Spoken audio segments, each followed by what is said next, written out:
नमस्कार दोस्तों, मैं ज्ञान सिंह। खबरों की दुनिया में आपका स्वागत है।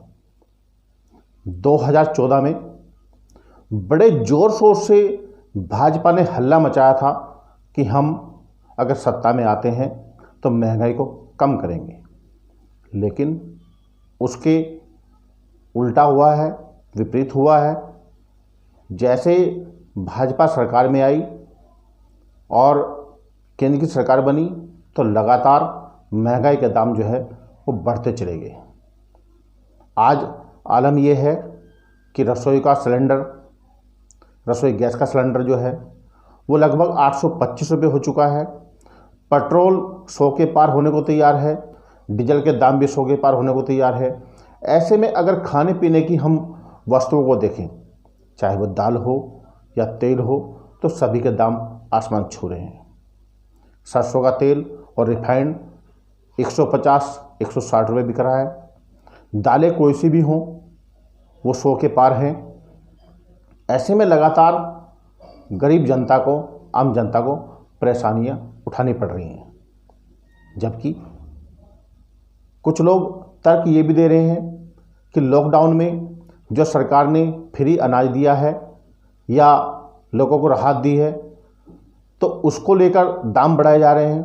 लेकिन ये कहाँ का नियम है कि जहाँ एक तरफ राहत देने की बात करते हैं तो दूसरी तरफ जनता को लूटने का काम किया जाता है। हमने आज जगह जगह महंगाई के संबंध में लोगों से जानकारी ली, उनसे पूछा कि महंगाई को आप कैसे देख रहे हैं।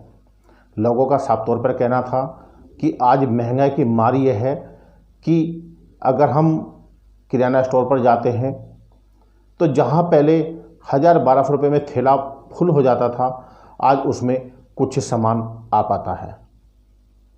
दूसरी तरफ अगर हम डीजल व पेट्रोल के दामों की, गैस सिलेंडर की बात करें तो गैस का सिलेंडर भी रसोई का बजट बिगाड़ रहा है। इस पर हमने एक रिपोर्ट तैयार की है, लोगों से पूछा है, उनकी जानकारी ली है। आइए देखते हैं महंगाई से त्रस्त जनता, उसके ऊपर ये खास रिपोर्ट।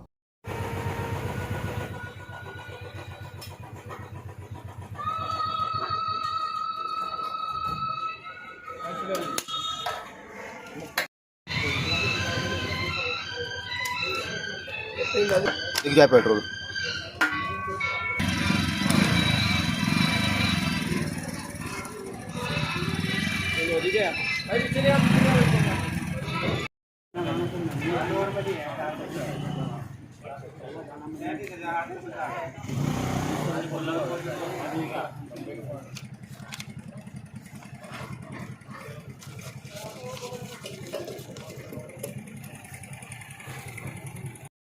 मैं यशपाल सजवान सर।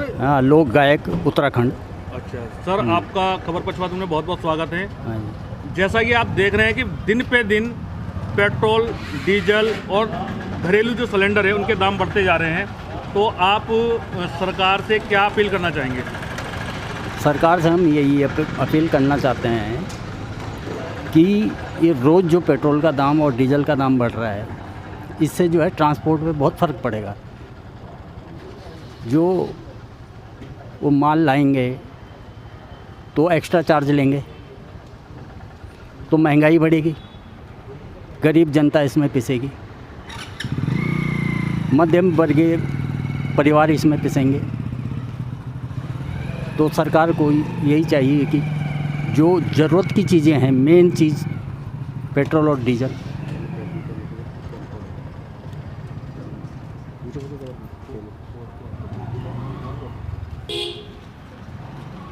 पहले पेट्रोल आप कितने रुपए लीटर खरीदते थे और अब कितने रुपए लीटर खरीद रहे हैं? अब एक साल में तो कम से कम 18-19 रुपये का फ़र्क पड़ गया है। तो क्या आप सरकार की नीतियों से खुश हैं? नहीं, इतना नहीं बढ़ना चाहिए था। एक साल में कम से कम जो है 4-5 रुपये बढ़ना चाहिए था, इससे लोगों को फ़र्क भी नहीं पड़ता। हर 15 दिन में जो पेट्रोल के, डीजल के और सिलेंडर पे भी अभी 25 रुपये बढ़े हैं, तो आप क्या अपील करते हैं सरकार से? हाँ, तो सिलेंडर भी 800 रुपये हो गया, 25 और बढ़ेंगे तो 825 हो जाएगा। आप सिलेंडर की तर्ज पे क्या पेट्रोल पे भी सब्सिडी चाहते हैं? हाँ, क्यों नहीं। तो सब्सिडी कहाँ मिल रही है अब इसमें? सिलेंडर पे आपको सब्सिडी कहाँ नहीं मिल रही है? सिर्फ 18 रुपये आ रहे हैं। तो क्या सिलेंडर की तर्ज पे आप अपील करेंगे कि सरकार पेट्रोल डीजल पे भी सब्सिडी दे? हाँ, हम यही अपील करना चाहते हैं। ठीक है। आपका नाम? पूरन सिंह राघव। राघव जी, जानना चाहेंगे कि आज लगातार चाहे गैस हो, तेल हो या फिर खाने पीने की वस्तु हो, चाहे दालें हों, उन सभी के दाम आसमान छू रहे हैं, तो क्या कहेंगे? क्योंकि सरकार दम भर के आई थी कि हम महंगाई को कम करेंगे, लेकिन वो कुछ दिखाई नहीं दे रहा है। महंगाई तो बड़ी है। तेल ले लो, पहले सरसों का तेल 120 मिलता था, 150 रुपये किलो मिल रहा है। आटे पे रेट बढ़ गए हैं, रिफाइंड पे तेल बढ़ गए हैं और रेट बढ़ गए हैं। और आपकी दालें महंगी हो गई हैं। महंगाई तो बड़ी है यार इसमें लगा तो के। ऐसे में सरकार ने, आपको याद होगा 2014 में एक दावा किया था और उस समय एक गाना भी बहुत फेमस हुआ था कि सखी सैया तो बहुत ही कमाते हैं, महंगाई डायन खाए जाते हैं। और उस गाने को लेकर सरकार ने महंगाई कम करने का दम भरा था, लेकिन क्या वो दम आपको लगता है कि बीजेपी ने कहीं वो दिखाया है, महंगाई कम किया है? नहीं, महंगाई तो कम करिए। कुछ गरीबों को राशन भी बांटे हैं लॉकडाउन में, इस पर भी असर पड़ा है। कहाँ से आएगा? लेकिन क्या उसका मतलब ये थोड़ा है कि अगर वो राशन बांटा है तो उसका दुगना वसूल लोगों से किया जाए? नहीं, 20% तो महंगाई बढ़ी है उस पर, दुगना तो नहीं रेट नहीं हुए। 20% महंगाई बढ़ी है हर चीज़ पे। कोई सी भी ले लो, पेट्रोल, डीजल, गैस, हर चीज़ पे रेट बढ़े हैं इस समय पे। किसने सही कहा है कि सखी सैया तो बहुत ही कमाते हैं लेकिन महंगाई डायन खाए जाते हैं? जी हाँ, राजस्थान का ये लोकगीत जो बहुत फेमस हुआ था और इसको कांग्रेस शासनकाल में गाया गया था। मैं आपको बता दूं कि उस समय इसी गाने के दम पर, इसी गीत के दम पर बीजेपी सरकार ने महंगाई कम करने का दम भरा था और 2014 में सरकार में आई थी बीजेपी। लेकिन आज क्या है? महंगाई आसमान छू रही है। अगर हम बात करें सिलेंडर की, तो सिलेंडर के दाम आज 825 के पार कर चुके हैं। ऐसे में सबसे बड़ा सवाल खड़ा होता है कि जो सरकार महंगाई कम करने का दम भर रही थी, वही सरकार आज कहीं ना कहीं महंगाई को रोक पाने में असमर्थ साबित हो रही है। क्योंकि सबसे बड़ा सवाल है कि आज डीजल पेट्रोल के दाम आसमान छू रहे हैं और केंद्र में बैठी सरकार वो आज महंगाई के नाम पर कुछ भी बोलने को तैयार नहीं है। आज जहां चारों ओर महंगाई से त्राही त्राही मची पड़ी है, वहीं पर सरकार कुछ भी बोलने को तैयार नहीं है। सबसे बड़ा सवाल खड़ा होता है कि आम आदमी जाए तो जाए कहां? क्योंकि लॉकडाउन ने आम आदमी की कमर तोड़ कर रख दी है। ऐसे में आम आदमी के जो रोज़गार हैं वो छीन चुके हैं, रोज़गार कम हो गए हैं। आज बाज़ारों की हालत देखें तो वो भी खस्ता हाल है। तो ऐसे में आम आदमी करे तो क्या करे?